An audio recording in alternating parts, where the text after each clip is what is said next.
I was reading about some technology where they think they could take nuclear waste and convert it into batteries. I have not heard that one. See if you can find that. There was a process of processing nuclear waste and converting it into a renewable resource. It's a nice thought. Great thought. Yeah. If the aliens could come down and give us some new tech. But as of what we have right now, you're not aware of anything that could do that. No. I mean, don't get me wrong. I think solar and wind, especially wind, are great in the places where they work. Here it says radioactive waste can be recycled to create diamond batteries. Scientists involved in an American startup for the development of nano-diamond batteries are trying to turn radioactive waste into batteries. NDB is a perpetual green self-charging battery made from recycled nuclear waste isotope combined with layers of nanodiamonds in a battery cell. Extremely good thermal conductivity of microdiamonds causes heat removal from radioactive isotopes, so the process of generating electricity is fast. NDB generates electricity similar to that obtained from solar panels, but uses radioactive decay energy instead of sunlight. An NDB battery usually consists of three main components: an isotope, a converter, and a storage unit. Due to the decay, isotope radiation is transformed into electrical energy in the converter. The storage unit accumulates energy for future use. We're problem solved, bro. Yeah, just keep in mind that this is radioactive decay, and that's what turns you into goo. So you're not going to put this in your watch. You're not going to have it in your car. You're going to have it at a fixed, secured location. Now, will that be like a power plant? Maybe. But wow, I hope nothing goes wrong. So these radioactive diamonds. It's a diamond layer over the waste, and then the waste is decaying, and then they conduct the heat somehow. So the decay is inside the diamond as long as the diamond doesn't get broken. I'm guessing that the diamond is there to absorb things like beta and gamma radiation. But this, you believe, also very dangerous. Well, it would require some very serious security issues, but at least from a chemical point of view, it sounds theoretically possible. The patented NDB universal self-charging battery provides a charge of up to 28,000 years of battery life. Yeah, no more worried about your phones, bro. The half-life of most of this stuff is in the thousands of years. So yeah, I guess technically that's true. Nano-diamond batteries will be able to charge devices and machines of any size, from aircrafts and rockets to electric vehicles, hearing aids, smartphones, sensors, and more. I'm going to go with a hard no on that one. Really? Why? Yeah. You're going to put something that is powered by radioactive decay in your ear? But is this an oversimplification? I mean, if you were really well-versed in this technology, do you think there's always a chance that if you prevent me with the facts, I'm going to change my mind, but radioactive decay is not something you fuck with. You're certainly not going to have it on your person. So you think this is all just pipe dreams? I think in that interpretation, it's a pipe dream. Because you think about what would happen if this is real. And you can get a sizable one of these like for a car. Mm-hmm. All it takes is a pickaxe and all of a sudden somebody has a dirty bomb. Jesus. Yeah. Having it in a secured location where it provides energy to the grid? Maybe. Have a good security system. Yeah, but you don't. So you're not a believer. But are you just basing this on your instincts? I mean, do you think that you should maybe reserve judgment? Oh, no, that's fair, but they did say specifically powered by radioactive decay of spent nuclear fuel. Right. That's what turns you to goo.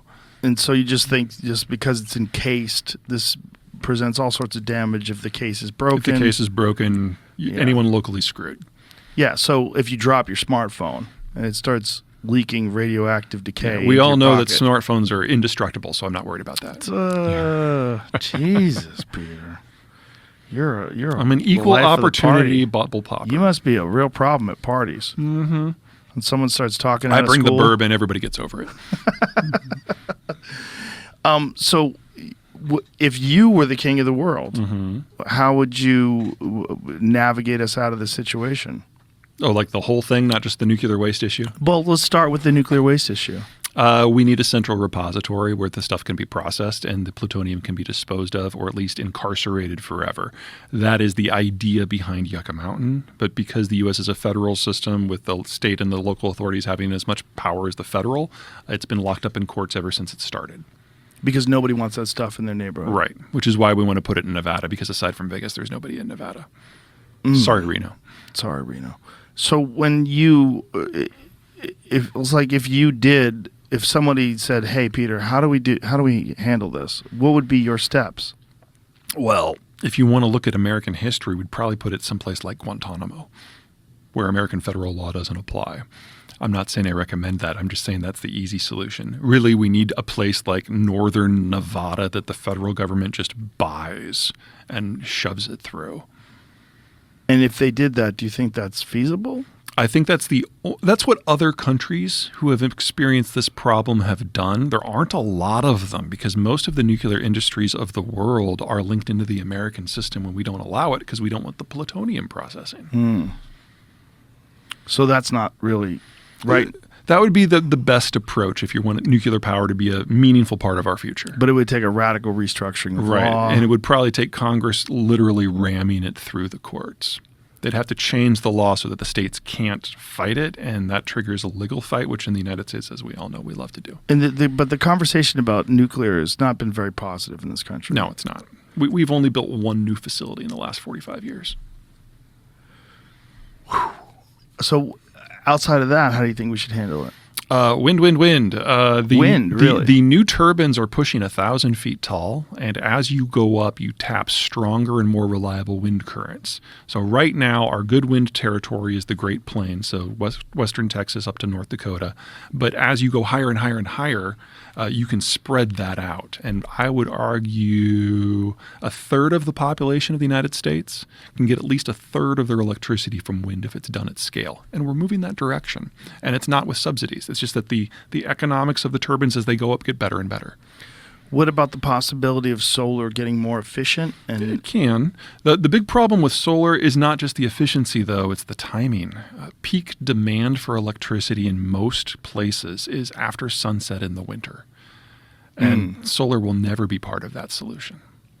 Right, because sun's not out at night. So we need a lot of money into tertiary education and research grants to find a better battery than lithium. Because we don't want something that can store power for an hour, 2, 3, 4 hours. We need something that can store power for a week, a month. We're never going to do that with lithium. And is there anything on the horizon that holds promise in that regard? There's nothing that at this point is promising that has reached the prototype stage. There are things like flow batteries and iron batteries that, the chemistry looks intriguing, but none of it's been tested out in a meaningful way yet. So if you were going to guide our energy policy, I would say let's invest $1 trillion in material science solutions before we start applying them at scale when we know that they don't work.